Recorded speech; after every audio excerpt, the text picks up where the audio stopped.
They say that the world is run by a few physicists and a few equations. Isaac Newton, Sir Isaac Newton, Sir Einstein, Albert Einstein, and a few more. E equals to mc square, এই একটা ফর্মুলার ওপর আমাদের জগৎ দাঁড়িয়ে। এটা আমরা এতদিন জানতাম। কিংবা every action has an equal and opposite reaction, এটাও আমরা এতদিন জানতাম। কিন্তু কোয়ান্টাম ফিজিক্সের জামানায় টাইম এবং স্পেস এই কনসেপ্টটাই যেন কিরকম একটু বদলে যাচ্ছে। ইন্টারস্টেলার ট্রাভেল, টাইম ট্রাভেল, এই কনসেপ্টগুলো আবার নতুন করে আসছে, which are very interesting subject, যেগুলো আগে শুধু স্কাইফাই মুভিজে দেখতাম আমরা, কিন্তু এখন কিন্তু সেই সাবজেক্টগুলো প্র্যাকটিক্যালি ইমপ্লাইড হচ্ছে। আমাদের বাংলায় যে এডুকেশন কিংবা ভারতে যে এডুকেশন সিস্টেম গ্র্যাজুয়েশন লেভেলে, সেখানে কি একজন ছাত্র যদি কোয়ান্টাম ফিজিক্স কিংবা যদি স্পেস টাইম নিয়ে পড়াশোনা করতে চায়, সেই সুযোগটা পাবে বাংলায় বসে? আমাদের এখানে যেটা আছে, ওদের ধরুন কোয়ান্টাম মেকানিক্সের যে বিষয়গুলো, এটা এখনকার দিনে ক্লাসিক্যাল মেকানিক্সের দিন, মানে ওটা থেকে এখন এটা অনেক ডেভেলপড এবং অনেক কিছু প্রবলেমগুলো সলভ ইজিলি করা যায়, মানে ইজিলি বোঝাও যায় সেটা, এবং অনেক কিছু অনেক প্রবলেমগুলো ঠিকঠাক মতো ডিসকাসও করা গেছে। ঠিক আছে, তো আমাদের স্টুডেন্টদের যে সিলেবাস আছে বা যেগুলো ওরা পড়াশোনা করছে, সেখানে কিন্তু থিওরিটিক্যাল বিষয়গুলো তো পড়ছেই, এবং আর ইন্টারেস্টিং বিষয়টা হচ্ছে ওদের কয়েকটা সেমিস্টারে আছে কি কোয়ান্টাম মেকানিক্সের যে ম্যাথমেটিক্যাল অ্যাপ্লিকেশনসগুলো, অর্থাৎ কম্পিউটার প্রোগ্রামিং করে, যেগুলো কিন্তু শুধুমাত্র অঙ্ক কষে বা প্রবলেমগুলো সলভ করে নয়, সেক্ষেত্রে ওরা বিভিন্ন সিমুলেশন করে তারপর ওরা যে প্রোগ্রামিংগুলো করছে, সেখান থেকে কিন্তু এগুলো বোঝাটা যায়, এবং এদের ফিউচারটা একদমই নেই বলবো না, কিন্তু ডেভেলপ করছে, এবং ওদের মধ্যে ইন্টারেস্টও আছে, কোয়ান্টাম ফিজিক্স নিয়ে ওরা পড়তেও চায়, এবং অনেকেই আছে ওরা ক্যালকুলেশনসগুলোর উপরে, বিশেষ করে ম্যাথমেটিক্যাল মেথডসের উপর বেস করে কোয়ান্টাম ফিজিক্সটাকে কি করে এক্সপ্লেন করা যায়, সেগুলো ওরা কিন্তু করে এবং চেষ্টা করে। অনেকেই ভাবে যে, কিংবা অনেকের তথাকথিত মানে চলতি কথা আছে যে ফিজিক্স মানেই হচ্ছে মুখস্থ বিদ্যা।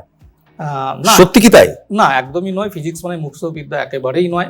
ফিজিক্সটা খুব ইন্টারেস্টিং সাবজেক্ট। ফিজিক্সটা যদি ভালো করে পড়া যায়, যদি বোঝা যায়, তাহলে কিন্তু খুবই ইন্টারেস্টিং। কারণ এই প্র্যাকটিক্যাল যে অ্যাপ্লিকেশনসগুলো আছে, সেগুলো শুধু থিওরিটিক্যাল যে ব্যাপারগুলো তার মধ্যে সীমাবদ্ধ থাকলে হবে না, সেগুলোকে ভাবতে হবে, এবং যদি ভাবা যায়, মানে আইনস্টাইন যেমন বলেছিলেন যে imagination is better than learning, মানে লার্নিং আমাদের প্রয়োজন, কিন্তু ইমাজিনেশনটাও প্রয়োজন। ভাবতে হবে, চিন্তা করতে হবে, এবং সেটা যদি করা যায়, তাহলে আমাকে অনুধাবন করতে হবে। ফিজিক্সটাকে শুধু মুখস্থ বিদ্যা নয়, সেটাকে ভালো করে বুঝতে পারলে কেন হচ্ছে, প্রত্যেকটা কোশ্চেনের কিন্তু অ্যান্সার আমাদের আছে।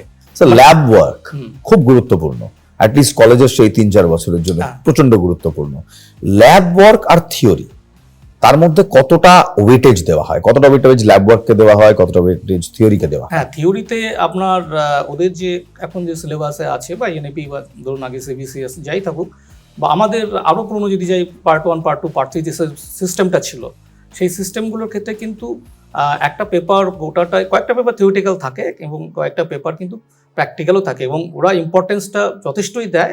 এবং সেক্ষেত্রে ওরা যেটা হয় কি, যেগুলো থিওরিটিক্যালি কিছু জিনিস, কিছু বিষয় পড়েছে, কিছু প্রিন্সিপাল পড়েছে, বা কিছু এক্সপেরিমেন্ট পড়েছে, যেগুলো ওরা থিওরিটিক্যালটাকে প্র্যাকটিক্যাল ক্লাসে যখন আসে, সেগুলো যখন করে বেশ গুরুত্বের সঙ্গেই করে, এবং যথেষ্ট সময় ওরা দেয়, এবং সেক্ষেত্রে ওরা বেশ স্যাটিসফাইডও হয়। এগুলো প্র্যাকটিক্যালগুলো করে ওরা মজাই পায়, মানে ইন্টারেস্টিংই পায়।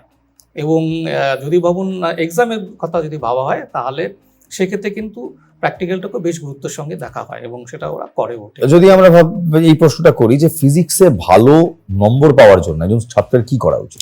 ফিজিক্সে ভালো নম্বর পাওয়ার জন্য একটা ছাত্রের যেটা করতে হবে, ফিজিক্সটাকে ভালো করে বুঝতে হবে, বুঝে পড়তে হবে। প্রথমত মুখস্থ বিদ্যা তো মোটেই নয়, বুঝে পড়লে তবে সে কিছু অ্যাপ্লিকেশন করতে পারবে, কিছু আননোন প্রবলেমও সলভ করতে পারবে। এইটা হচ্ছে মেইন ব্যাপার। আর দ্বিতীয়টা হচ্ছে তাকে কেন ঘটছে বিষয়টা, সেটার কিন্তু ম্যাথমেটিক্যাল ধরুন যে এক্সপ্লানেশনস, সেগুলো আমাদের আছে, সেগুলোকে ভাবতে হবে, বিষয়টাকে ভালোবাসতে হবে। ভালোবাসাটাই মেইন জিনিস। আর রবীন্দ্রনাথের ভাষায় বলতে হয় যে শিক্ষাকে আমরা বাহন করতে হবে, আমাদের বহন করলে চলবে না, বহন করতে হবে, বহন করলে চলবে না, মানে সেটা হলে আমাদের বোঝা হয়ে যাবে, কিন্তু তাকে বহন করে আমরা এগিয়ে যাব। সেই জন্য তাকে ফিজিক্সটাকে ভালোবেসে পড়তে, যদি সে ঠিকঠাক করে পড়ে, বিষয়টাকে বোঝার চেষ্টা, হ্যাঁ নিজে না বুঝতেই পারে, তাহলে তার জন্য যেতে হবে তো বন্ধুদের সঙ্গে কনসাল্ট করতে পারে, এবং টিচাররা আমরা তো আছি, আমাদের সঙ্গে ডিসকাস করতে পারে, সেগুলো করলে এবং তারা কিছু অ্যাডভান্স কোশ্চেনও তাদের মধ্যে আসে, যেগুলো আমাদের সবসময় একটু ভাবতেও হয় আমাদের। আমরা নিজেদের টিচাররা নিজেদের মধ্যে সেগুলো একটু ডিসকাশনের সময় করি, করার পরে তারা কিন্তু বিষয়টা এইভাবে করলে তবেই সে কিন্তু ইন্টারেস্ট পাবে এবং তার নম্বরটাও পাবে। আর একটা বিষয় হচ্ছে তাকে প্র্যাকটিসটা করতে হবে, একদম শুধু পড়াটা নয়, তাকে বাড়িতে বসে লিখতে হবে বিষয়গুলো। এইগুলো করলে তবে সে ভালো কিছু করতে পারবে এবং তাকে নিজেকে টাইম বেঁধে সেই সময়টার মধ্যে বারবার মক টেস্ট টাইপের সেইগুলো কিন্তু করতে হবে। বেশ, অসংখ্য ধন্যবাদ। সত্যি ভালোবাসায় মিলবে নম্বর, আর মুখস্থ বিদ্যায় শুধুই বোঝা বাড়বে। অসংখ্য ধন্যবাদ, খুব সুন্দরভাবে বোঝালেন।